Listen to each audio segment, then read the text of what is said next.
Warning. This edition of Where Did the Road Go may contain hidden messages, but probably not.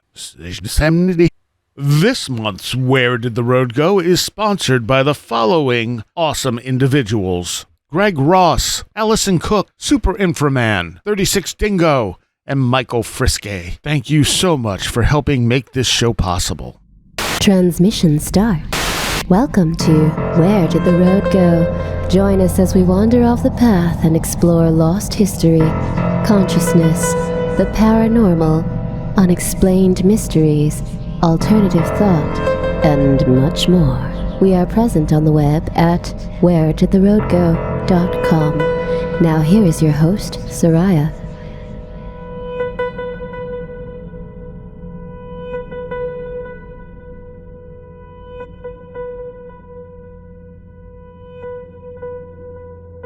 Welcome to this edition of Where Did the Road Go? And tonight I have with me for the first time Mr. Gary Rhoads, and for the I don't know how manyth time, Robert Guffey. Good greetings. Thank you for inviting me on to sit in here and listen to the genesis of Weirdumentary. Yeah, so this I saw you post about Robert, you going to his wedding, and so I figured I saw that you guys were friends, and I thought, oh, this would be a great combination. Have you go both on to talk about this. Wonderful. No, I love it. It's so great to be here with you. And not only was Robert Guffey at my wedding, which of course is because he's one of my greatest, closest friends, but in terms of the book we're talking about, my recent Feral House book, Weirdumentary, Robert was there from the early days with that because it kind of had a slow. Some books move relatively quickly, some go at a medium pace, some go slow. Weirdumentary happened over a slow amount of time, and its very title was something, as well as the contents, that Robert Guffey and I, of course, talked a lot about many times. Yeah, and it's Ancient Aliens, Fallacious Prophecies, and Mysterious Monsters from 1970s Documentaries. Technically, you go up to, 82? Yes, and we really start before the 70s. I cover, some of these, I call them, I don't like the word proto that much, but these kind of proto-weirdomentaries that really date back to the 1920s with films about, say, Arthur Conan Doyle talking about, in this case, it was a silent film, but he was still talking about spiritualism. Is it true? Is Conan Doyle right, as the film asked, through the 70s and beyond? I think for the bulk of the films, though, I cover, the real meat of it, these films tend to start around 1970 with the original documentary version, Harold Reynolds' version of Chariots of the Gods. And they end about 1982, absolutely. They end about 1982 with Warner Brothers releasing the documentary film The Man Who Saw Tomorrow with Orson Welles, which was about the prophecies of Nostradamus, of course. Which have all come true. I love that. Yeah, they've all come true, or they will come true, or they may not. They're small trains. At this point, there may be 5, 6, 7, 8 trains. But they're vague enough that the vagaries of the vague are part of, I think, the Weirdumentary tradition. Well, I do believe that was the one that said World War III was going to happen in 1999. Oh, yes. Well, in 1999, 2000, Y2K, why not even 2012 with the Mayan calendar. There's a lot of prophecies. Some of them, as the subtitle of the book says, are perhaps fallacious. What inspired you to write this book? Well, thank you for that question, and it's something I certainly have talked with my good friend Robert Guffey a lot about, and my new and tremendous and beautiful wife, and my late father, and so many people. By the age of 5 or 6, I was living the Weirdumentary on television, thanks to re-edits of Chariots of the Gods with new hosting privileges by the likes of Rod Serling. I was going to the local movie theater to see the likes of, say, In Search of Noah's Ark, So these were a part of my life from an early age, and I found them extremely thought-provoking. I think I still do, although more maybe cinematically than philosophically or otherwise. But these, my old man, may he rest in peace, used to often say, when anything strange happened, he would say, could this be what Von Daniken was talking about? And he was joking from us encountering Von Daniken on 1970s documentaries. But so for me, this is a half-century project, really. Wow, okay. And there's a lot of stuff in here that's interesting because it's like the Bermuda Triangle. You never hear about the Bermuda Triangle anymore. There's a bunch of them in here that were a big deal back in the 70s and even the 80s that just kind of fell out of favor with the paranormal community over time.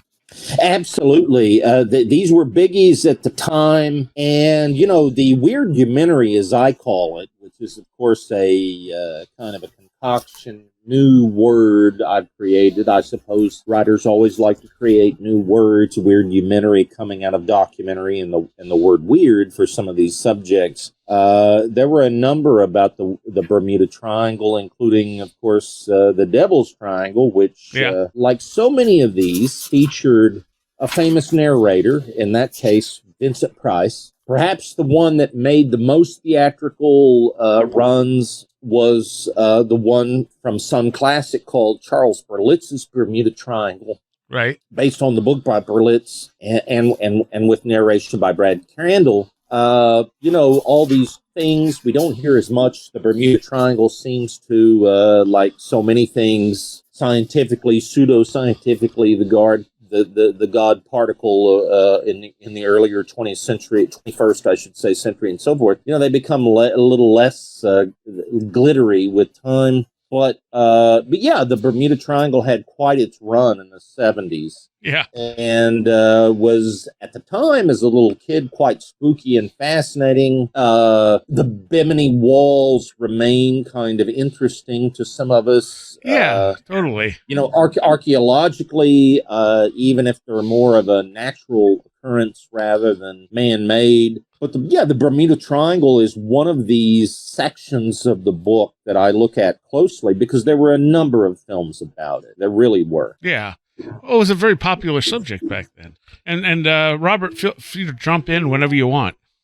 It's interesting. I wrote down a lot of films that I want to see that I've never seen after reading the book. One of them is The Devil's Triangle. Never seen that, narrated by Vincent Price. I thought it was interesting. We should mention that Steve Bissett, who worked with Alan Moore and Swamp Thing and produced many, many comic books. Steve Bissett writes the introduction. Oh, yeah. And I thought it was interesting that he says in the introduction that Orson Welles had, quote, in his way, already mounted his own preemptive retort to the entire genre with F for Fake, 1973. Since you were talking about weird-umentaries, I'm really fascinated by the idea of the films that came before this 1970s outpouring of weird-umentaries. I was wondering would you consider Haxon to be a proto weird-umentary?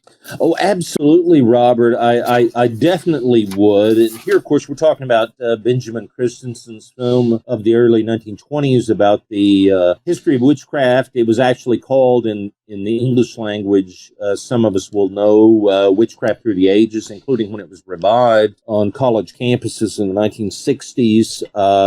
I definitely think so. It was one of those early ones with the aforementioned film, Is Conan Doyle Right? ? It ended with question mark, that film title.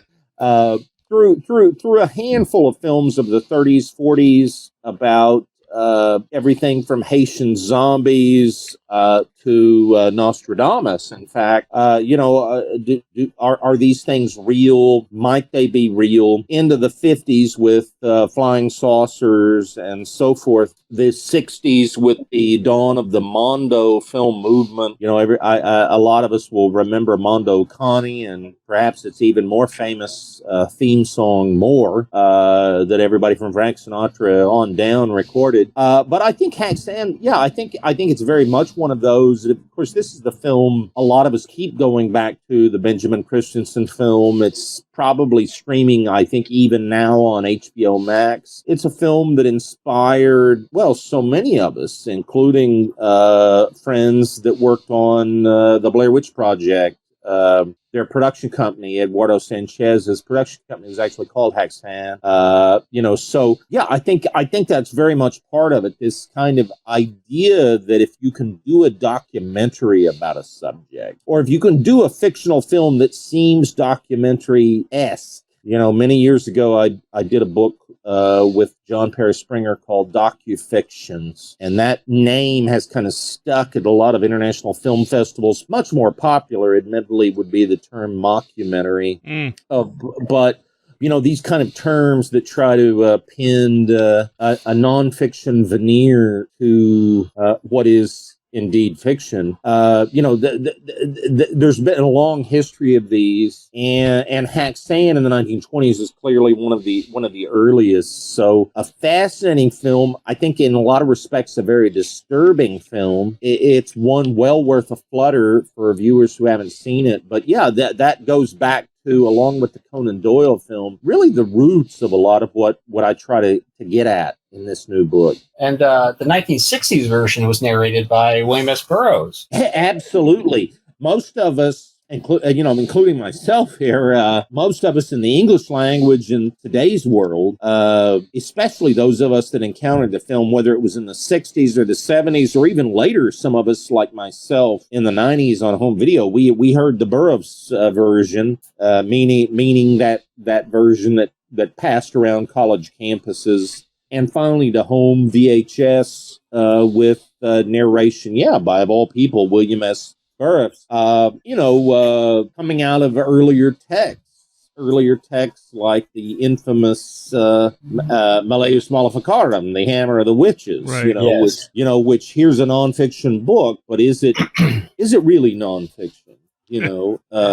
Or it's certainly purported to be. Right. Well, I think that also goes to the heart of the Weirdumentary. These films that are purporting to tell us the truth about certain subjects. How much we believe them, that's maybe up for grabs. But in the 1970s, I think it was an era that was both ripe and rife for New Age religions, new ideas, new investigations of the occult, aliens, UFO encounters, etc., where all bets were off. Fiction and nonfiction were not just two sides of the same coin as they always are, but they were, they were standing in the same lineup of usual suspects side by side. Yeah. And I would say probably the biggest one you cover in here is In Search Of. So many people were inspired by that one. Oh, absolutely.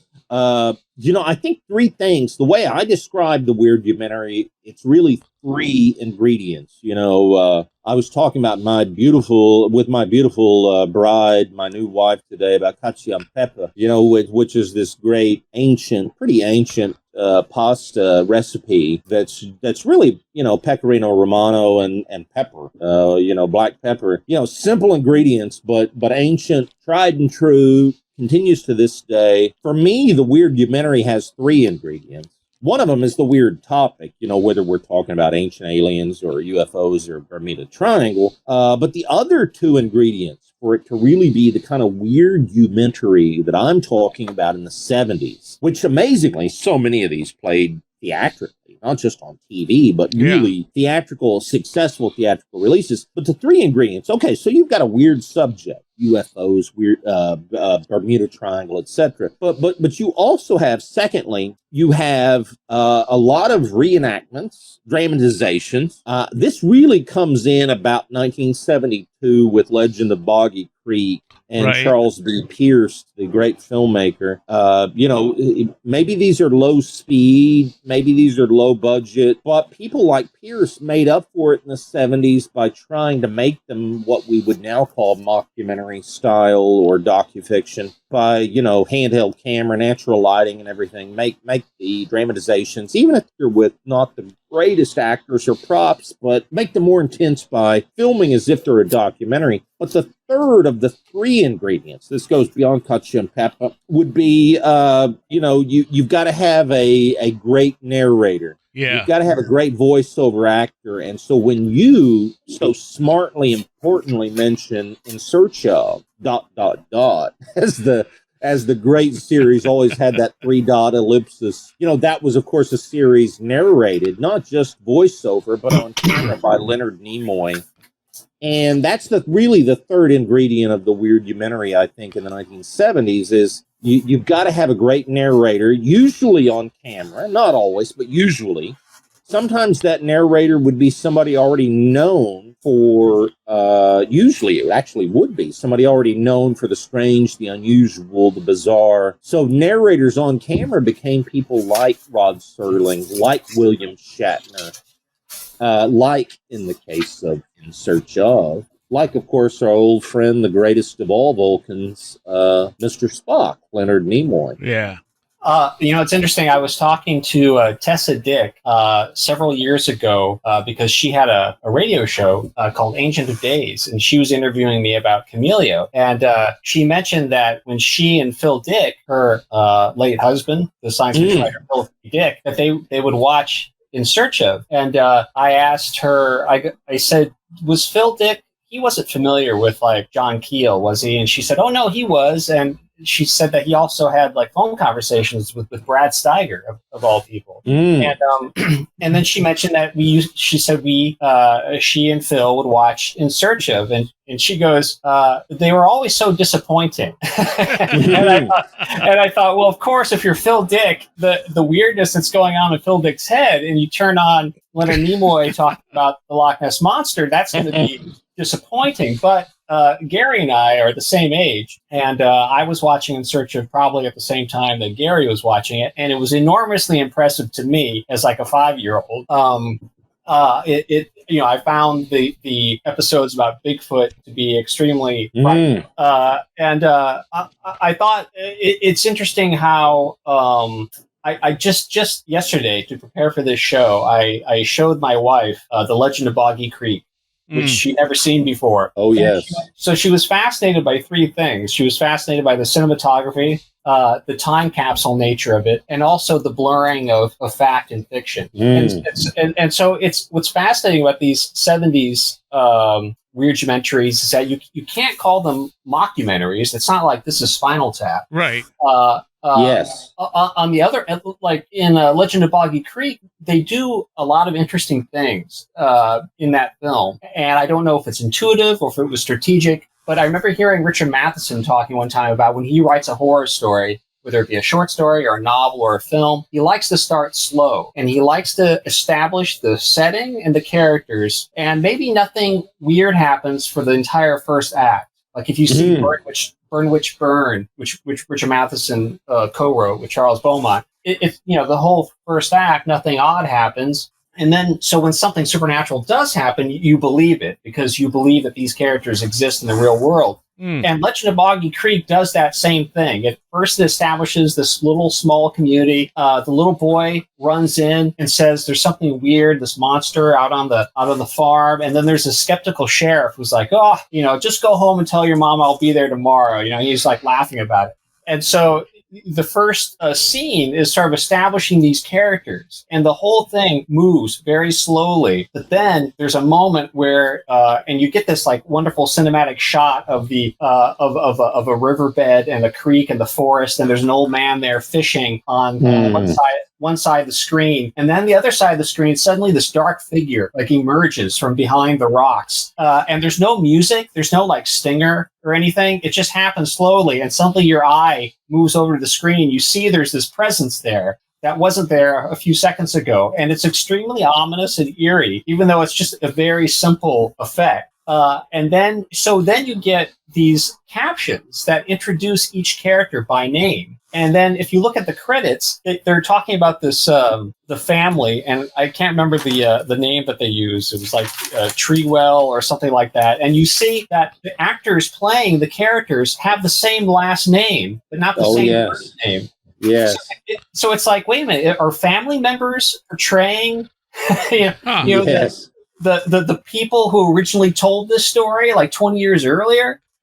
So you get that like weird merging where you're trying to untangle like what parts of this are true and what parts are not true. And I think that element is very important. That kind of blurring between fiction and nonfiction is an important element in all of these films. Oh, well, you could. I could have never said it as well as that. But that's very much to me what's at the heart of these films and what I continue to love about them. Really, because I do love these films.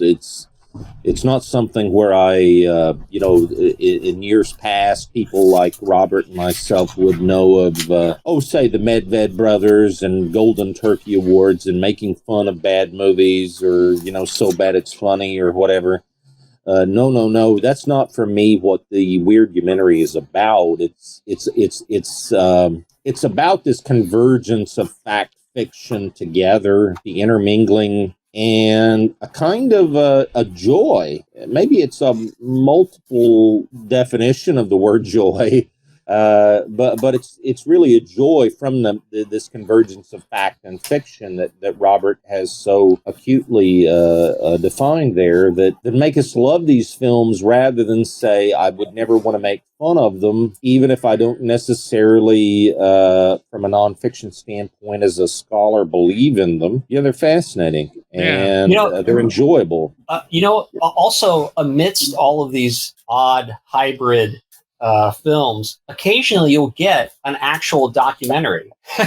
One of my favorites of the films that you discussed is Lawrence Crowley and William Miller's In Search of Bigfoot, 1976, featuring Robert W. Morgan, which is interesting because it's actually like cinema verite. It's a genuine documentary. I mean, they actually take their cameras out into the woods and follow Robert W. Morgan as he attempts to find, a biological Bigfoot. And Robert Morgan comes off as a very fascinating character.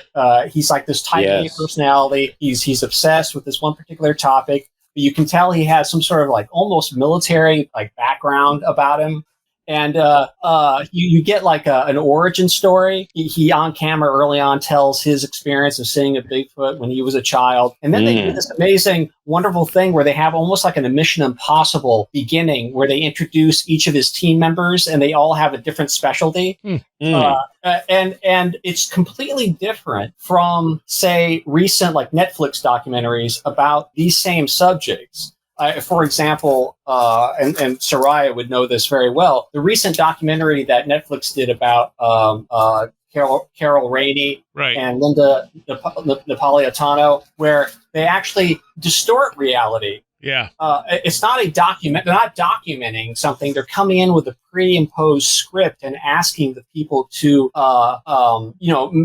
fit themselves to that script. Yes. Whereas in this documentary, In Search of Bigfoot from '76, they're not doing that. They just they take their camera and they just record what Robert Morgan would be doing if they were there or not, which is supposed to be what a documentary does. It documents, right? But with this recent Netflix documentary, what is it called? The Manhattan Bridge abduction. Apparently, they came in and are having Linda saying things she would normally say, so they could build this kind of like almost like kayfabe, kind of like wrestling match version of the events. And that's not documenting anything. That's imposing a story structure onto it. So that indicates that the filmmakers themselves were not confident in the subject matter that they themselves are filming.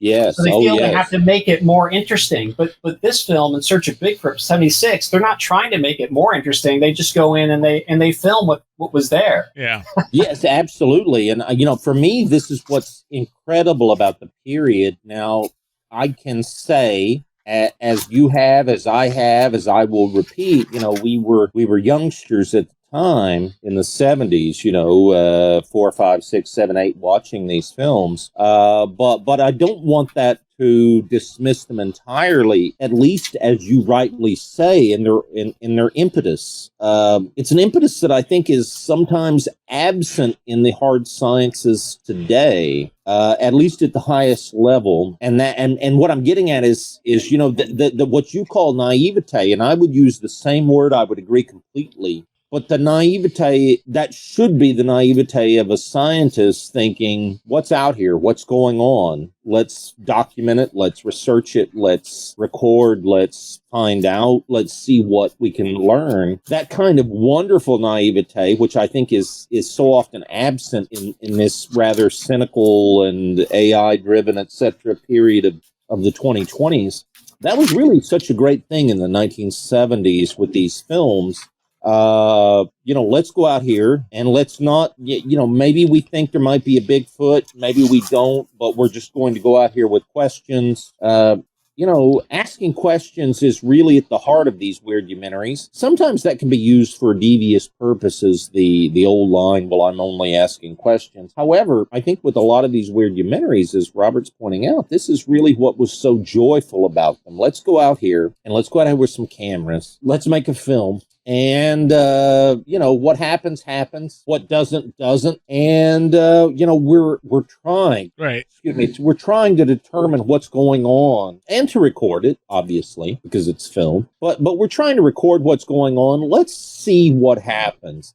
And with something like the Morgan film, they basically wind up with, maybe we didn't learn a whole lot. Maybe Right. we haven't really captured this entirely. I think the Morgan film is very fascinating for a lot of reasons, including its honesty. In what seems to be, in large measure, its honesty. But there was an honest attempt, like what's going on out here. There wasn't an extremely arrogant hard science modern viewpoint of this could never be, nor was there the viewpoint, this has to be. We love Bigfoot, so he must exist, and right. Facts be damned. We're just going to fake it or whatever. There was with some of these films there was a genuine, I think, effort to probe what was, true question. And the question mark, whether or not it ended the actual film titles always, it did with that early one that I've mentioned, is Conan Doyle right? Yeah. That it really ended with a question mark. But whether or not most of these films did, if they struggled with the question mark, that was fascinating, I think. True. Go ahead. I'm holding in my hands a pristine paperback copy of UFOs, Past, Present, and Future by Robert Emenegger, which I bought from Altair 4 Books in Orange County. This is a first printing, October 1974. So this book was meant to be a tie-in with one of the films that you discuss, which is UFOs, Past, Present, and Future. And I noticed that the book came out 3 months after the film. So clearly it was meant to be, the film wasn't based on the book. It was like a tie-in with the film. And that's actually, Linda Moulton Howe has written about this film extensively, because the story goes that Emenegger was promised actual footage of a UFO landing at Hoffman Air Force Base, but this footage was not given to Emenegger as promised. So basically they had to make do with a recreation of events, right? So some people have commented how the Holloman landing sequence resembles the conclusion of Close Encounters of the Third Kind, which comes out several years later, which intrigues me because, of course, Jacques Vallée is in UFOs, Past, Present, or Future, and Jacques Vallée was an advisor on Close Encounters of the Third Kind. Yes. So it all comes together. But that's a classic pattern in terms of government releasing information about UFOs. There's like admit and deny. So it's like we have UFO footage, then we don't have it. And apparently, according to Linda Moulton Howe, something similar happened to her when she was working on a proposed documentary about UFOs for HBO, I believe, in the 80s. She was promised footage. And then HBO said, we will only do it if you have the footage. And then she did a lot of work on it, but then the footage never came. Yeah. So the project died. But, that kind of admit then deny, kind of sowing confusion, like first we have the footage, then we don't. First we have a client list, then we don't have a client list. Yes. So that kind of sowing of confusion continues right to this very moment. Yeah, well, and the confusion, which spurs the imagination while it muddies the waters of truth seeking. Obviously that continues to the present day. I mean, I think I think that's the case with a lot of the films that I discuss. I mean, there's several sections in the book. One is about UFO encounters, the films about those, which Robert has just alluded to. One is about the Bermuda Triangle, which we've talked about. One is about ancient aliens. One is about the occult. One is about prophecies, etc. There were a number of speculative history is yet another of these kind of categories. I think that where the Weirdumentary took shape, and is there footage? Is it believable? Can we show it? Can we not? Can we say that somebody is suppressing it? Which I think sometimes for the 1970s films became as helpful, at least almost as helpful as showing the footage. If you can say something is being suppressed, it's hidden from view. Yes. That seems to, and I understand this myself as a viewer, as a film goer. That almost seems to spur our imagination far more than it does quell it. There's supposed to be a Project Blue Book, or there's supposed to be this footage, or there's supposed to be this, that, and the other, and we can't show it because they won't give it. And deep state conspiracies, etc. Collect. For me, that this is one of the fascinating aspects of these films of the 70s that, especially for those of us that were privileged to see them as youngsters, 5, 10, 15 years old even, what are the possibilities of the universe? What are the possibilities of the known universe? I love, Robert has mentioned Close Encounters of the Third Kind. To that, I might add a couple of films, including John Carpenter's film The Thing, from the early 80s, where one of the characters actually says in it, because they believe they've found, and they truly have, within the context of the film, found an alien encounter lodged in the ice. It's a flying saucer. One of the characters actually says, chariots to the gods, man. They practically own all of South America. One of the characters says in that film. Or you can look towards, in maybe a cognate but different way, one of my favorite movies, Ghostbusters. Where Dan Aykroyd and Bill Murray and co get thrown out of a university because they're investigating the paranormal, and this becomes not what the university wants to or deems it worth spending money upon. Pseudoscience, I think, would be the term overarchingly we would use here. Pseudoscience. But it's absolutely fascinating, and I think the films I'm writing about really, in large measure, took these subjects very seriously, as did their audiences. I mean, this is a period. I'll quickly say this is a period for me that has deep roots. And roots in many respects, including the kind of conspiracies that Robert Guffey has so eloquently and persuasively, perceptively written about in books like Cryptoschatology.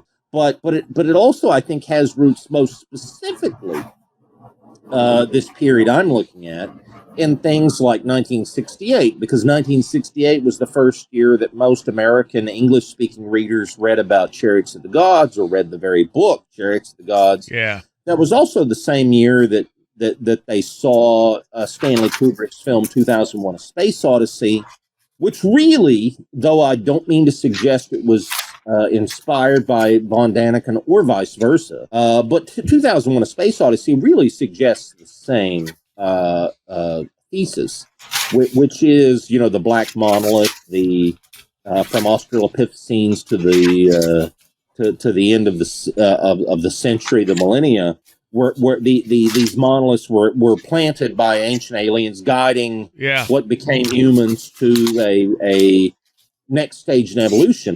I mean, what Von Daniken was saying in '68, in essence, in other words, was the same thing Kubrick was saying. Yeah. And so I think what we have here is a fascinating kind of an era. One informed the 1970s, the late 60s, the 1970s by everything from New Age religions to pursuits in the occult, ufology to ancient aliens. There was, I think, in the period that the films I write about were released, there was this period of inquiry into everything from the paranormal to prophecies. I mean, Uri Geller bending spoons on television, or not, as the case would be on Johnny Carson, maybe, but I mean, I think this was a period when all bets were off. Like, what's going on out there? What don't we know? Let's explore it. So when you look through these, it seems like all these subjects are dealt with in a much simpler form than I guess we do today, because they were so new to the culture, especially like for movies and stuff. So, UFOs were space aliens. Ghosts were dead people. Nostradamus saw the future. Ancient aliens were real. Atlantis was the thing. It's not, a vast potential lost civilization. No, it's Atlantis.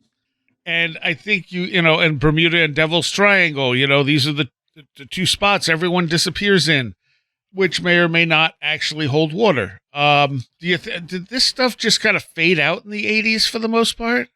Well, that's a fascinating question. It's certainly one I've thought about through my life, personally, through my life as a viewer, consumer of documentaries and films and these subjects. What I think happened is there may have been a pause briefly in the mid to late 80s with these subjects. The last of the great Weirdumentary that played theaters was indeed 1982 with Orson Welles and The Man Who Saw Tomorrow. Right. A lot of these 70s films, people like Robert, Guffey, and myself, we did see these in movie theaters. Not all of them. Some of them were intended for TV from the start, but right. But a lot of these were playing theaters. They did quite well, surprisingly well, some of them, particularly given that the global cinema and American cinema has, since the turn of the 20th, and I truly mean the 20th, not the 21st, but the 20th century, American and global cinema has largely been about going to the theater, whatever type of theater, and seeing fictional films. Yeah. What we're talking about today were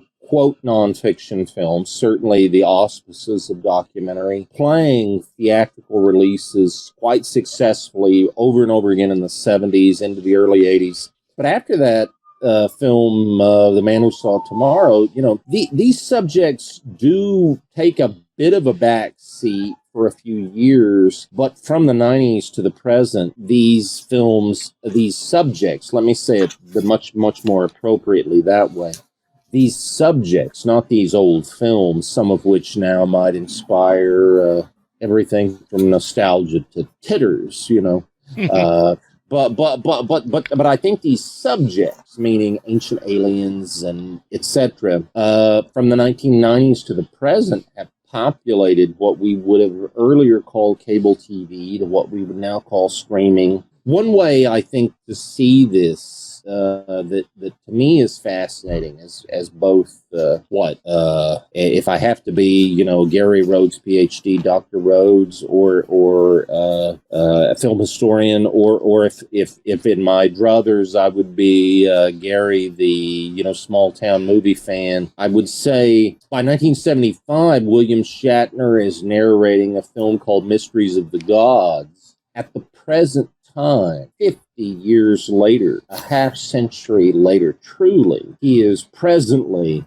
and I'm so happy about this myself personally, but regardless, he is presently the on-screen host of a series called The Unexplained, which looks at everything from ancient aliens to so many of the other subjects we've talked about today. So I don't think these subjects go away. It's the way they were treated and including so importantly at the box office in the 70s, meaning we would go and plunk down our quarters. People like Robert Guffey and myself, we'd plunk down our dimes, quarters, whatever, maybe a $1 or $2 bill if we had them, luckily, to see them truly at the movie theater. Now, of course, it became the world of streaming, the Discovery Channel, etc. It became the world of cable TV and streaming. But I don't think these subjects go away. If anything, they seem during the 90s to expand. With everything from Mothman, although obviously that subject goes back to the 60s, but in terms of widespread discussion, they seem to, if anything, expand from, say, Mothman. There was a bump in the night, I heard somewhere, but things go bump in the night, which is wonderful. From Mothman to Chupacabra, etc. If anything, I think they're skinwalkers, yada yada. Right. I think if anything, the herd has increased in terms of species and well, I could say some other things, but in terms of species and spatially and speciously, perhaps. Well, it's interesting that, you see all these Nostradamus documentaries, and you rarely hear Nostradamus brought up today. Even things like Loch Ness is rare. It's not gone, but you don't hear a lot about Loch Ness. As we said earlier, you don't really hear about the Bermuda Triangle anymore. And I don't know if that's just it hit in that time better than it does now, or what. Yeah, I think for me, I think this was a period where there was a greater, if not always acceptance, certainly a greater opening of arms to the possibility of these subjects. That this was the period, so to speak, before the Ghostbusters got thrown out of their university doing paranormal research. This was the period in which they were hired to do it. That there was a greater, if not, again, always acceptance, but a greater acceptance that we should study these things. So I agree with you. Some of these subjects we don't hear as much about in today's world, even as others. I mean, we're over 2 decades, I think, with Oak Island. Now, we're some of these subjects persist in ways maybe that others specifically, like Bermuda Triangle, don't. Others, again, come to us like Chupacabra, even if we hear less about Yeti. Because, among the many joys of my youth was, the Rankin and Bass productions of Rudolph the Red-Nosed Reindeer, which, of course, included, among other things, a Yeti abominable snowman character. I think some of the locations and some of the specific characters change, but I do believe that there's a persistent interest in these subjects. And I think more broadly speaking, and this is what really fascinates me, and I can't speak to it, but I would hope Robert might be willing to, Robert Guffey, is that, when you go and you truly intentionally look at the forest instead of the trees. With a lot of these things, I think you are looking at conspiracy theories. You are looking at what hidden knowledge is there, whether it's about Bigfoot or Chupacabra, whether it's about UFOs or the JFK assassination or QAnon. I think sometimes we're supposed to, look at the trees instead of the forest. But if we do the opposite, I think this is where Robert Guffey could probably help us immeasurably. Well, there's 2 points there. I think that the fascination for these particular subjects, they don't necessarily disappear, but morph into something else. It's like the Bermuda Triangle obsession. I mean, essentially, what is that about? It's about missing people, missing planes. Yeah. That turns into what we have now, like missing 411 documentaries. There are at least 3 of them now. Yep. Which are their own Weirdumentary, right? And then it's also interesting that the time period you're focusing on, the 1970s, that's also the time period of dramatic films like Marathon Man, Parallax View, 3 Days of the Condor, Winter Kills, All the President's Men, and on and on. which are these conspiracy-centric thrillers, political thrillers. And of course, that grows out of Watergate as well. And so, Gary, do you see any parallel there between the interest in the subject matter in terms of these documentaries or Weirdumentary and the interest in terms of fictional films that are going on simultaneously? Well, I do absolutely. I see it not only with fictional films, and I think maybe you and I experienced this with, one of the companies that, probably the company that made the most of the Weirdumentary, as I call them, in the 70s, was a company that came to be known. It went through a few permutations, but it came to be known as Sun Classic. And it was based not in Hollywood, but of all places, Utah. And among other films and series, they did television work with Grizzly Adams and otherwise. But they made a film called Hangar 18, you and I probably both quite remember well. Oh, yeah. And it was a fictional film about a fictionalized, maybe that's the better way to say it, a docudrama about some of the things we're talking about tonight. But it becomes a fictional film. And so for me, I think there's always this interplay, this back and forth between fiction and nonfiction film that goes back truly to the late 19th century. What of all great, more than anything William Hearst ever said, famously, was what Citizen Kane said, in the 1941 Orson Welles film, which was, you provide the prose poems, I'll provide the war. And he was talking about basically inventing, creating, forcing what became the Spanish-American War of 1898. And if we go back and look at some of the films of the Spanish-American War, they're obviously fake. They're models in floating water, not oceanic water. So I think there's always been this kind of back and forth and this interplay with what John Paris Springer and I once referred to in a 2006 book as docufiction. That there's always this back and forth. And so, yeah, I think there's this back and forth, whether it's with 2001, which was so documentary-esque in a lot of ways in its approach in 1968, to a lot of the films you mentioned in the 1970s, for that matter, even something like the more documentary style of films like George Romero's Night of the Living Dead in 68, including the still photos that comprise its wonderful ending scene. Its ending credits, certainly. I think that there is that back and forth that's always there. So I think that's a lot of what's happening. I think that cultural history, political history, our lived history is always informing this. Robert so importantly mentions Watergate. I mean, we could, and I think he's earlier importantly alluded to even the past, everything from the past week to the past several years now of Epstein. Photos or testimony, etc. I mean, with the relationship between fact and fiction, and where does one start, the other end. This is a great thing, a fascinating thing with films. It's a fascinating thing when we look. I think the first film I ever found that really tried to make much out of this, it was in a book I did called The Birth of the American Horror Film. I think it was about 1908 that there was a film called Legend of, there was a ghost film, a ghost story, it was called. And it claimed to be based on a true story. We can follow that through to Texas Chainsaw Massacre in the 70s.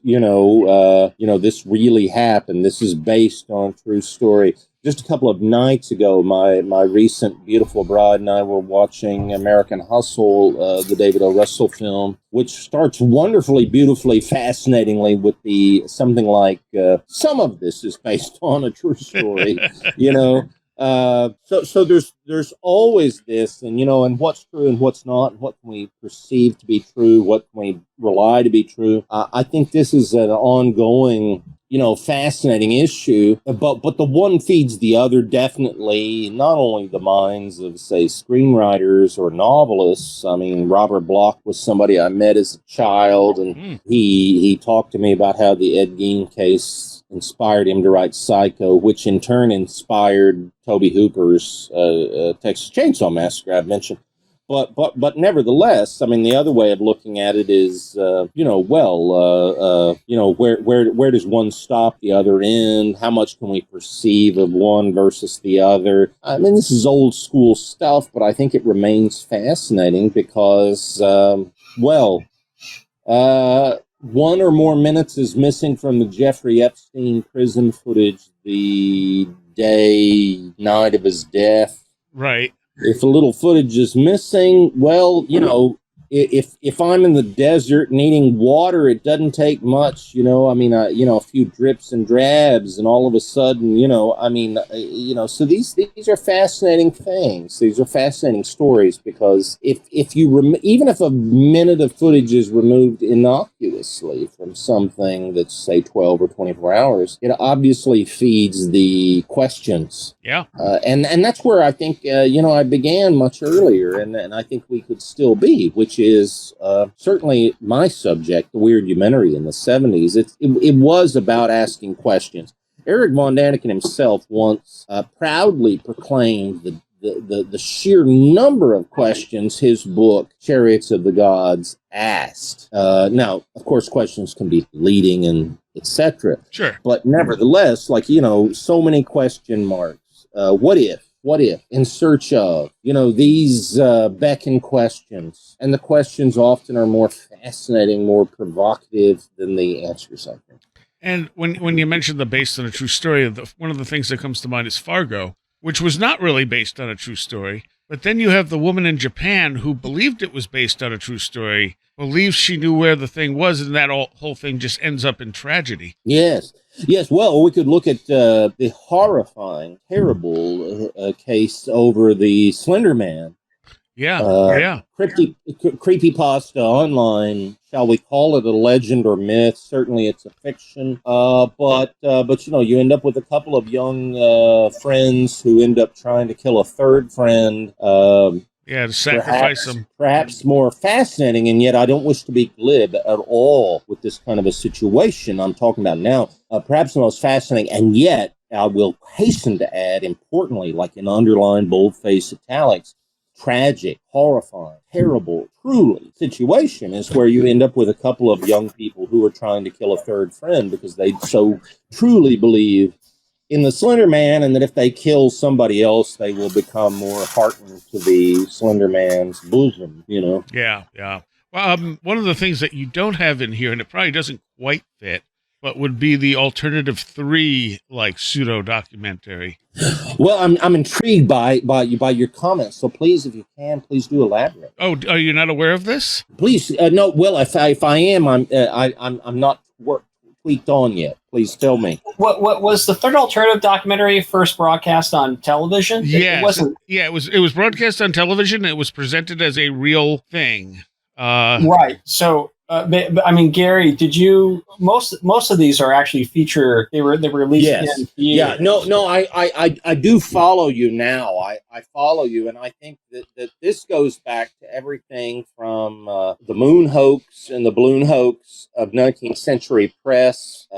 Edgar Allan Poe, most famously, in terms of the 19th century, Richard Locke, through Orson Welles' broadcast of the War of the Worlds in October 1938. Right. These kind of moments where there are broadcasts that are and we could go further. I mean, there's when I was in college, there was this delightful exchange between Kramer and Newman on an episode of Seinfeld where they're talking about the alien autopsy footage. That really comes is broadcast after the period I'm talking about. But there's plenty before.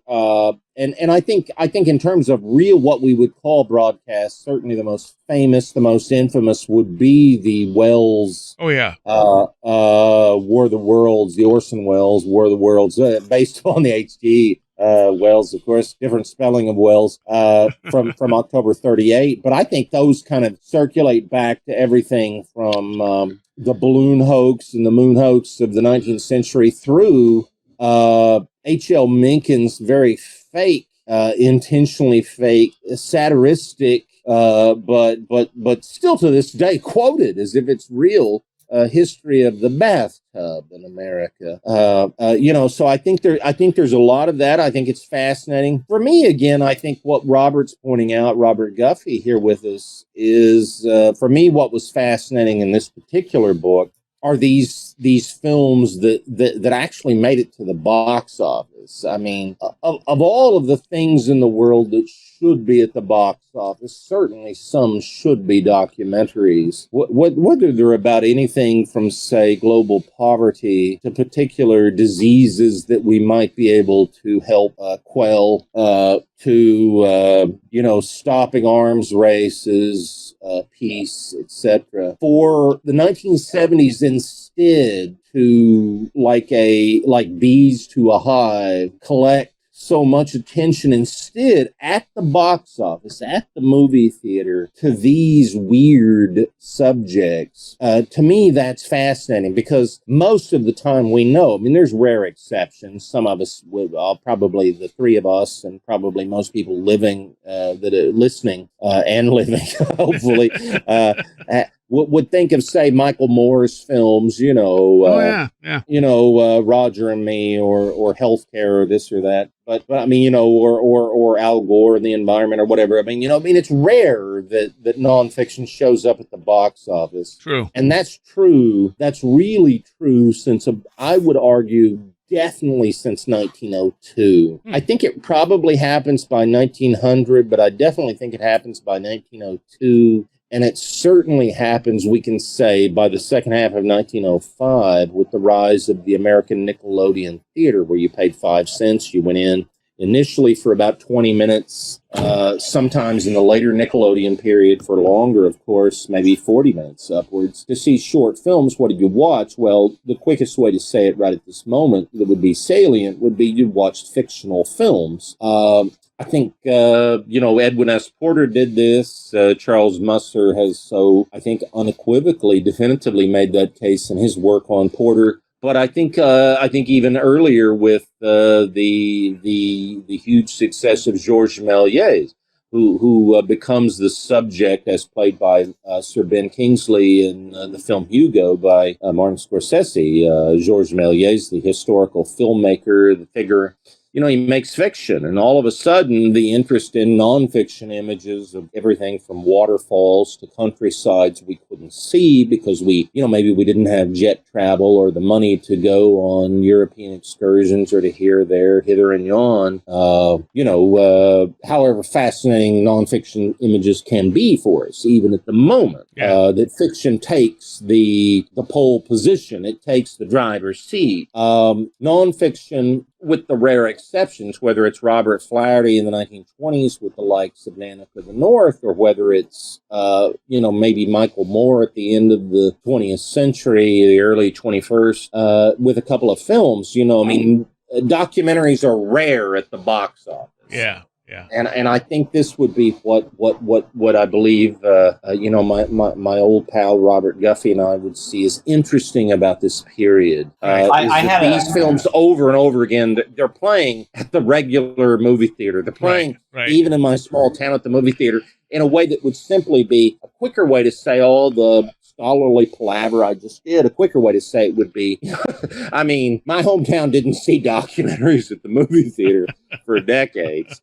And all of a sudden, one after the other, including me sometimes on the nearest the front row I could get, they were playing these in the 70s. All right. I had a similar thought when I was reading the book. When I got near the end, I was thinking, Linda Moulton Howe's Strange Harvest comes out like 1980, but that was made for television, so it sort of falls outside the purview. Well, so was In Search Of. Yeah. Well, that's true. That's true. You do. That's cover. true. And in Search Of was really kind of a trailblazer. Alan Landsberg behind that series was really the man who brought, more than anybody else, Chariots of the Gods, the documentary film, not the book, to America, the Harold Reinl documentary, and got Rod Serling to narrate it. So In Search Of. And the follow-up to that, of course, was Arthur C. apart. Oh, yeah, Strange World. With what became more than one series, of course. But yes, absolutely. So these did start to inform 1970s TV. I do pay homage to those, but in general, I think this was really what, to me, maybe this is because I am a documentary filmmaker professionally for 30 years. Maybe this is because I'm a film historian across all genres, including with an emphasis on the early cinema period, which we would normally, the early cinema period we would call 1915 and before. Doesn't really interest most people, but, it captivates some of us. What I would say is that the thrust of the Weirdumentary period, it was feature films at the box office, and it was a plethora of them. It was an inundation of them, a flood of them, a deluge, if you will, in a way that you just can't point to the 20s, 30s, 40s, 50s, 60s, or the 80s, 90s to the present and say that any other type of documentary is just taken off the box office in the same way. True.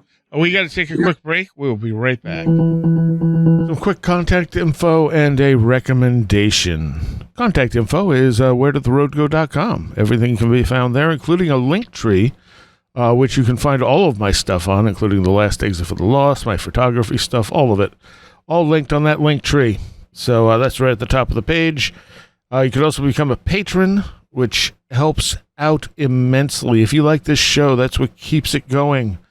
And it's only $3 a month. It's always been $3 a month. I have never raised the price since I started it. I don't even know what year it was, 2015 maybe, or 2016. But I want the stuff to be accessible. We record quite a bit sometimes after the main show, and that is always available for patrons.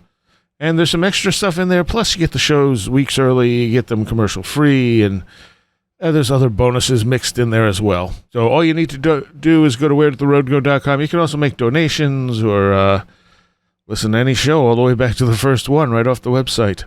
Beautiful website designed by John Tudor. And as for a recommendation, I'm going to go with something really off the cuff here. This is out of the ordinary, I guess, for my recommendations, because they're usually books, movies, or podcasts. But in this case, my recommendation is a comedian named Ryan George. And his description is very apt. He says, "Hi there, hello. My name is Ryan George, and I make comedy videos where I talk to myself." He's really funny. I highly recommend him. Most of his videos are actually really funny, and he kind of films himself as if he's talking to other people, but they're all him most of the time. And he's done some things that are just brilliant, and they're quick and witty and funny. You can find him on Facebook. I believe he's also on YouTube, and who knows where else. I end up seeing him on Facebook. Yeah, he's on Instagram, he's on TikTok, he's on Facebook. Oh, and he has a little link tree with probably a ton of other stuff. YouTube, no, that's basically it. Instagram, Facebook, yeah. So Ryan George, that's my recommendation for a good laugh, and I think we all need a good laugh nowadays. So check him out. All right, back to the show. So we are here talking about Weirdumentary with Gary Rhoads and Robert Guffey. And Gary, you put this out on Feral House, and I don't know if I mentioned it at the beginning of the show. I know I told you off air that this book is beautiful. Well, I deeply appreciate it. And of course, that's, sometimes dreams do come true. My hope from the beginning would be that the book would be lavishly illustrated, including with color images, not just from the films, but the ephemera, what sometimes, if we want to get hoity-toity, we would call the paratext of cinema, things like the movie posters, Yeah.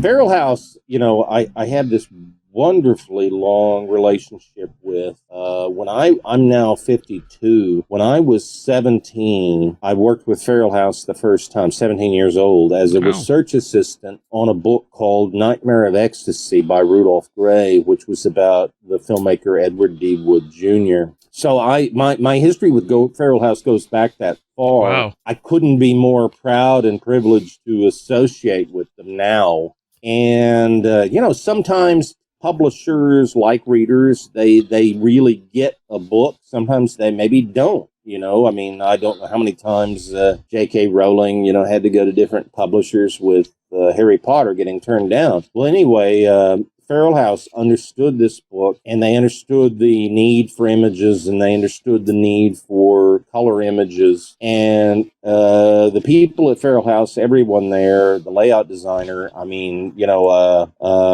Weirdumentary is about asking questions of all types, including higher powers, and there's got to be one somewhere that helped make Weirdumentary look this good. So I'm grateful to Feral House. So I suppose it goes without saying, but I'll say it. All fine book dealers, your local bookstore can order it. Amazon, Feral House, etc. The book can be bought, and I'm very proud and humbled, truly, by how great of a job they did. Who did the cover art? Well, it was the same person who did the interior art. Okay. It was based loosely on the artwork for one of the best known of the Weirdumentary, one of my favorites, possibly one of yours, called Mysterious Monsters. Which was a theatrically released film that was not just about Bigfoot, but it was a triple monster rally. It was about Bigfoot, Yeti, and Loch Ness Monster. And the original press book art looked kind of silhouetted, akin to the cover. But that's not the cover you are kindly mentioning. But I think it was the impetus, the inspiration for it, Gotcha. From that old artwork, the nostalgic art to the present day. And, like I say, I mean, most of us probably have more than one Feral House book on our shelves. True. I certainly, have everything from, Anita Berber to our old friend Robert Guffey, and I sometimes speak about the rocket scientist who was rather colorful in Southern California, where my friend Robert is. Jack Parsons. Absolutely. So Sex and Rockets. Sex and Rockets. So we, I think a lot of us would probably have more than one of their books. Mel Gordon's books on everything from the Grand Guignol in Paris to the Wild World of Berlin in the 1920s. Feral House, both in terms of text as well as images, I think has been good to all of us, with a lot of their great books. So, of course, I couldn't be more pleased to be with them. Personally, my favorite was The Magician's Dictionary, which really opened my eyes to a lot of stuff. Tremendous, yeah, tremendous. No, I like I say, I mean, they're I think if we're not checking their website 3-4 times a year, once every quarter for what's new, we're probably remiss, because they're one of my absolute favorite publishers. And so this is, maybe book authors most of the time don't make a lot of money, but we get our pride and our joy wherever we can, and certainly one of those comes from the publishers we work with, and I just couldn't be more ecstatic to be with Feral House. So I have to second that. I read the book earlier this summer, and it is a beautiful. It's just a wonderful book to hold in your hands and flip through, which I am not doing at the moment. It's the perfect summer read. It's just a fun book and extremely informative. Like I wrote down a whole bunch of films I've never seen before that I now have to look up, like The Land of Celtic Ghosts. I really want to see that one. Well, and of course, Robert says that, and he says that I have the creepy crawly sensation that he probably also is. That's a reference to the fact that I lived in the country of Ireland, the island, for nearly 15 years. I lived in amongst the Celtic ghosts of all those castles and round towers and pubs. Public houses. So yes, wonderful. So I hope that's another thing the book can do, because most of the films are available pretty readily. Most of them you can watch for free on YouTube. So so I hope if you see something like Land of the Celtic Ghosts or one of these others, you can not only watch something maybe you've never seen that you maybe missed at the time, but that that you can probably in most cases watch for free streaming now. I find it interesting, like the time period whenever Egypt's brought up, you either get Atlantis or you get aliens. Absolutely, and sometimes I suppose you get with like the Mysteries of the Great Pyramid. You even get Omar Sharif. We talked about the importance of the ingredients, those 3 ingredients of the Weirdumentary, one of them being usually at least the on-screen host. Yeah. And for the film Mysteries of the Great Pyramid, we had wonderfully one of the best-known Egyptian actors of all time, Omar Sharif, on screen, telling us about, obviously, the Mysteries of the Great Pyramid, in that wonderful Weirdumentary of the 70s. And and then all of course, this is geographical with Egypt. It's also architectural, I suppose, this notion, so very common in the 70s. It does show up in yet another episode of Seinfeld, where the notion of the pyramid structure, in that case, it shows up with the homeopathic doctor for medicine. That the space, the size, the architecture of a pyramid has certain special properties. Whether that means that the pyramid can channel other dimensions, other peoples from other galaxies, other planets, or whether it means that the pyramid shape itself can have properties, that cures one of certain ailments or diseases. And that would be, of course, Egypt, as you mentioned. It might also be in some of these films, Central South America, right. Or elsewhere. I mean, we've heard in the past couple of weeks news reports about an important ancient pyramid being found, I think, in Poland, of all places. Really? I hadn't heard that. That's interesting. Yeah. Well, I mean, there's pyramids all over the world. I mean, there's some really fascinating ones in China, which they won't let anyone near. You got them all over South America. You actually have them in North America with these mounds, most of which have been torn down. So it's absolutely fascinating. There's tragedies in North America. There's also recent developments, relatively speaking, in North America. When I proposed to my new wife, we were in New Orleans. That same few days, her and I went to the St. Louis Cemetery, as it's called, where Marie Laveau is buried. And the same cemetery has Nicolas Cage's eventual tomb, which is, in fact, the shape of a pyramid. I'm in Toledo right now with her, and there's a wonderful woodlawn cemetery, it's called here, where one of the more, without wanting to overuse the word enigmatic, one of the more enigmatic graves is a pyramid shape here. So this seems, I think you're really onto something. This seems to be one of those shapes, like a perfect sphere, but these shapes that seem to command attention across the centuries, millennia even. Oh, yeah, definitely. But like in the documentaries of the time, like I was saying earlier, like there's not a lot of nuance, It's like, oh, so we have the official story of the pyramids, or it was aliens, or it was survivors from Atlantis. And those are like the options, whereas now we have a lot of different nuanced ideas and theories and stuff like that essentially have developed probably because of this stuff. Well, I think so. And sometimes maybe these films, these Weirdumentary have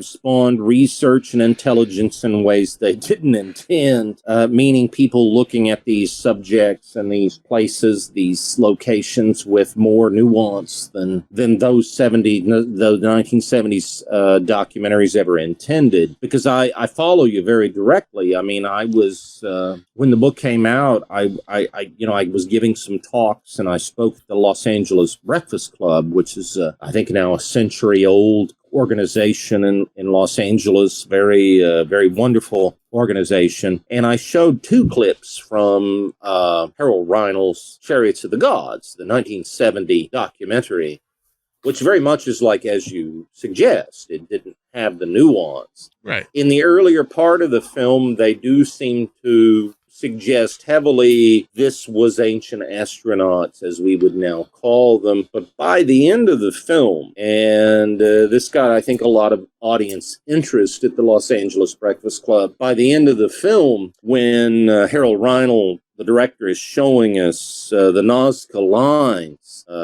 in South America. The dialogue, the voiceover, very definitively says there can be no doubt these were landing strips, right? And meaning for visitors from another world, and there's such a definitive sledgehammer answer to them. Yep. They could only be seen from the sky. Well, I don't think anybody would dispute that. You can't see them if you're on the ground, certainly not in any way that would reveal their design specifically. But the one answer, instead of one answer of many, but the one answer in Chariots of the Gods, the documentary, is there can be no doubt. These were landing strips for ancient aliens, and much more nuance has happened.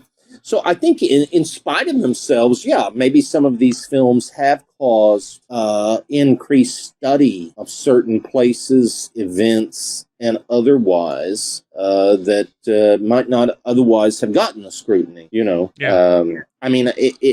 maybe many people believed in bending spoons with telekinesis in the 70s. I don't know that many people believe in that now. Personally, myself, I would say that not only do I not believe in it, but even if we could bend a spoon with our mind, I really don't know that accomplishes much, in the grand scheme of human existence or interstellar, existence. If it bends a little one way or the other, it's not really helping. But I think the fact, everybody from, of course, the amazing Randy forward, we could go back even though, we could talk of Houdini and his attempts to expose spiritualists, taking quite the opposite view of Conan Doyle that I mentioned earlier. I think sometimes maybe some of these subjects have actually helped advance science, even if it's in ways clearly they didn't intend when first published, spoken, or in the case of what I write about, being filmed, produced, theatrically released. It's also like at that time, seeing something like this was a big deal too. Like nowadays, how many ghost and haunted shows are there? How many shows about UFOs or Bigfoot are out there? How many documentaries are out there? There's more than you could ever watch, and most of them are terrible. Yes. And we've become even immune to certain technological advances like infrared video. Right. Where everybody kind of looks a bit of a greenish cast in the middle of the night as we think we maybe kind of sort of hear something in the background of some allegedly haunted place.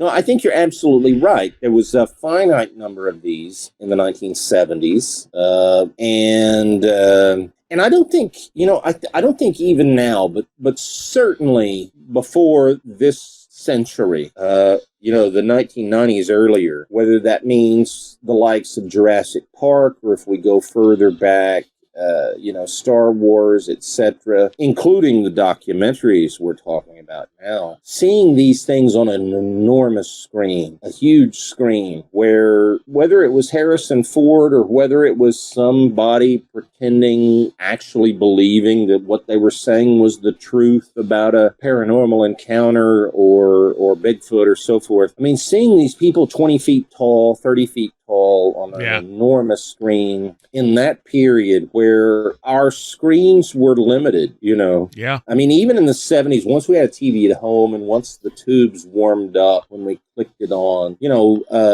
we had, as one of the X-Men films, Days of Future Past jokes, we had 3 networks and PBS. The joke there is, well, there's 4, like 4. And of course, now that seems such a small number. But I think, I think our exposure to the image, whether it was overtly fiction, whether it was ostensibly nonfiction, or whether it was trapped in a twilight zone between the two, now we step into a cab and we see in the back seat screens. We go to the gas station and I'm inundated with commercials. I go into McDonald's and there's 2 or 3 television sets with my menu choices that are springing to images in 4K beyond the quality of any film from certainly television from the 70s. I'm inundated with screens. I'm certainly, as you rightly say, inundated with the kinds of programs featuring the likes of Mothman or Chupacabra or whatever else now. We couldn't keep up with them. In the 1970s, these were mostly shot on film, photochemical film. They were finite in number, and sometimes less truly is more, I think. I would agree. Robert, do you have anything to add to that? Well, yeah, as you were talking, you were talking about the lack of nuance, and then earlier Gary was referring to seeing the forest for the trees in terms of these films. And it just occurred to me that isn't it interesting that Sun Classics, they didn't take on any subject that would be too controversial. I mean, they could have cobbled together a pretty good JFK assassination film in the 1970s, but at that time, that would have been too taboo. So they do one about Lincoln instead. You know, that's not going to piss anyone off. And In Search of did an episode about Marilyn Monroe, but In Search of never did an episode about Malcolm X or, you know. I think that's very true. I think that's an extremely important point because the In Search of episode about Marilyn only goes so far into the various possible conspiracy theories. But more importantly, you're right. There was, I mean, I cannot imagine the numbers of people that might have wanted to have seen a JFK assassination film in the 70s about the conspiracy. In other words, I know I would have been there as a kid. My father would have been, my late father. But there was also, of course, the what is it that awful, wonderful joke in Woody Allen's film where Alan Alda says, you know, it's comedy's tragedy plus time. You know, like how long of a distance do you have to be from something before you can, well, in that case, make fun of it, or in the case that you're describing, release a film about it. Now you can have a conspiracy within 3 minutes of something, I suppose. You're the expert there, of course, but it seems like within 2 or 3 minutes, certainly 2 or 3 hours. But in the 1970s, you're right. I mean, because when Robert is saying Lincoln, he's being extremely historically accurate, pointed, and noteworthy, because Sun Classic, who released a lot of these other films we talked about, released a film. There were various of these speculative history films. A lot of the most interesting ones were about, say, Atlantis, but some of the other speculative history things included Sun Classic's film, The Lincoln Conspiracy, meaning, of course, John Wilkes Booth shot him, but who else was involved? Right. You know, and so you get into that. Of course, you can get into that with JFK and so forth. You know, whether or not you believe Oswald was a participant, a witting or unwitting participant, a shooter or not, who else was or wasn't involved? These are questions. We might come to different answers. But instead, the Sun Classic film wasn't about JFK, even though it well could have been. It was instead about Lincoln. Right. And so there is a bit of a remove some of these films had, including historically, from their encounters. You know, Roswell maybe being important to mention here also. You know, the late 40s.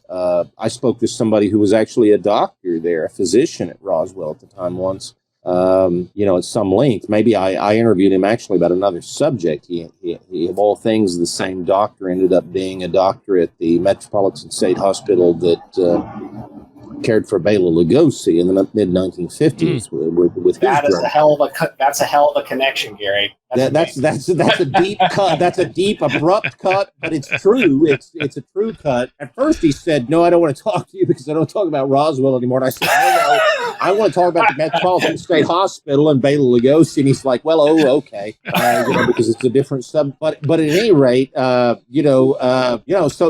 like the proximity.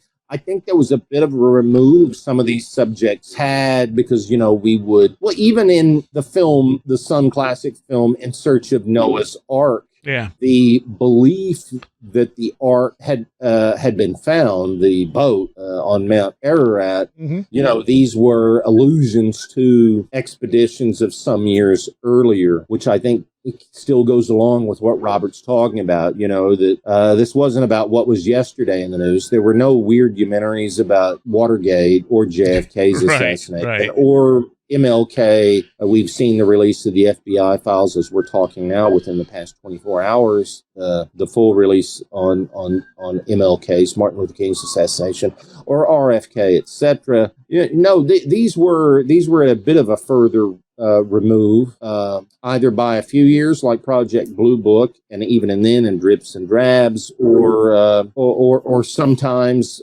much further years than that. You could almost see them as a cultural safety valves. Like, this will satiate your interest in the weird, but we're not going to go too far. Yeah, or too recent. Yes. Yeah. Well, we are actually out of time. Let's continue this on a Patreon. But where can people find you, Gary? Well, that's a very kind question. You can find me at LinkedIn. You can find me at Facebook. You can find me at certainly academia.edu. A lot of my books I put up there for free for PDF downloads, as well as some of my films. You can find me at vimeo.com. Some of my documentary films are there. If you're interested in Weirdumentary, though, my best hope would be you'd go directly to Feral House's website. You'd go to your local bookstore, or, and I do understand the modern world, you'd go to Amazon. So thank you for that. Thank you. And Robert, where can you be found? My most recent book, The Expectant Mother Disinformation Handbook, is available on Amazon. But I also have a book about film coming out in November from Head Press called Hollywood Haunts the World, with a foreword by none other than Gary D. Rhoads. How coincidental. Yes. Yeah. He's too kind, but we're traveling. We're fellow travelers, traveling companions. Yes. I don't know, from way back. All right, centuries even. I think when I have my Weirdumentary hat on. Well, thank you both for doing this. Thank you so much for having us. It's great to be with you. Robert was just at my wedding in May, but it's always good to be with him virtually or otherwise. All right. Yes, thank you for allowing me to participate. Oh, absolutely. That's great. It's great to speak with you. And of course, it's great to be on the program. So thank you so much for your interest in Weirdumentary.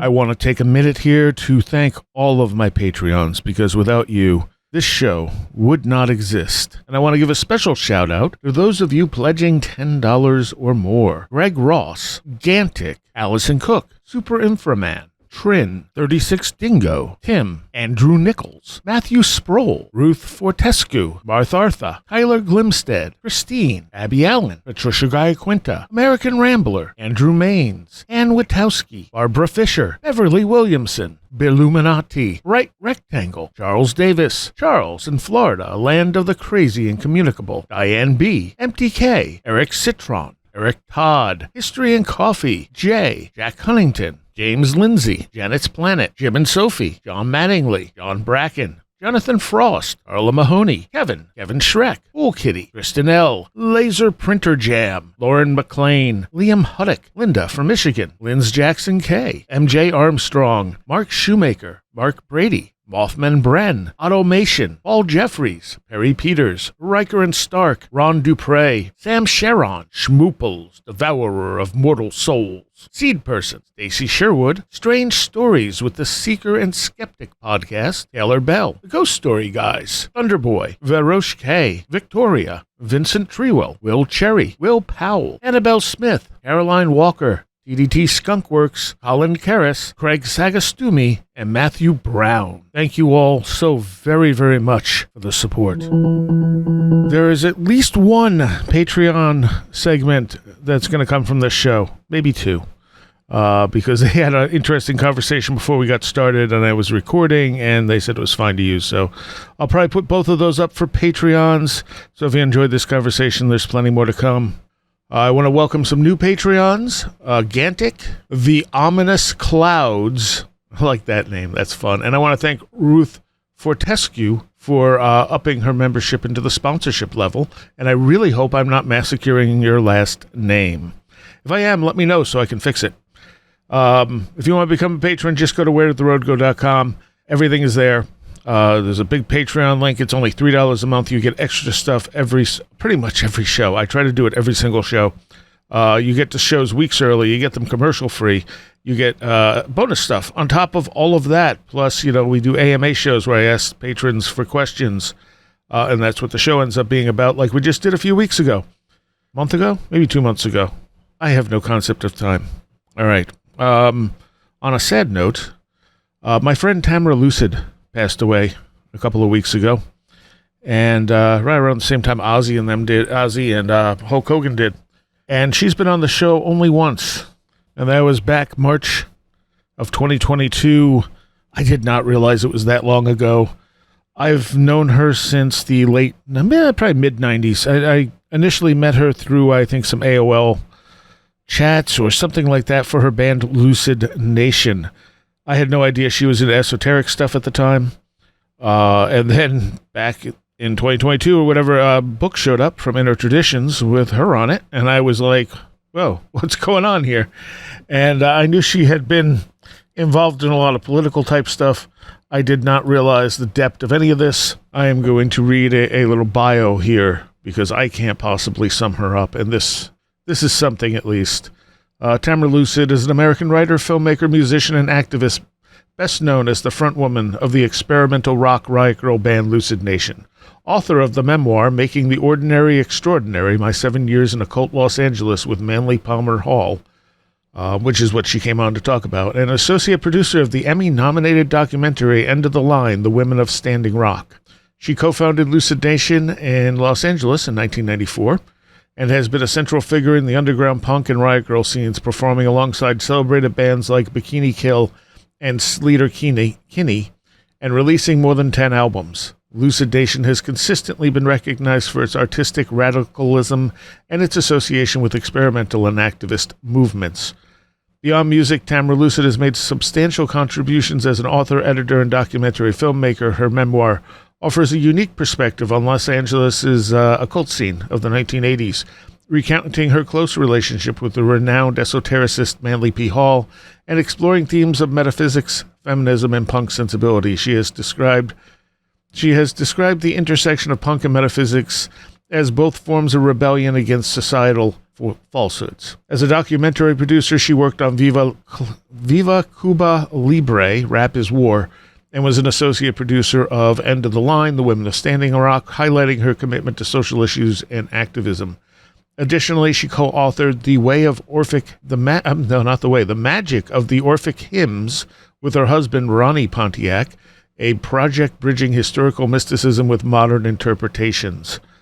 And that was the last thing I think she wrote. Ronnie was also on the show for his book, American Metaphysical Religion, Esoteric and Mystical Traditions of the New World.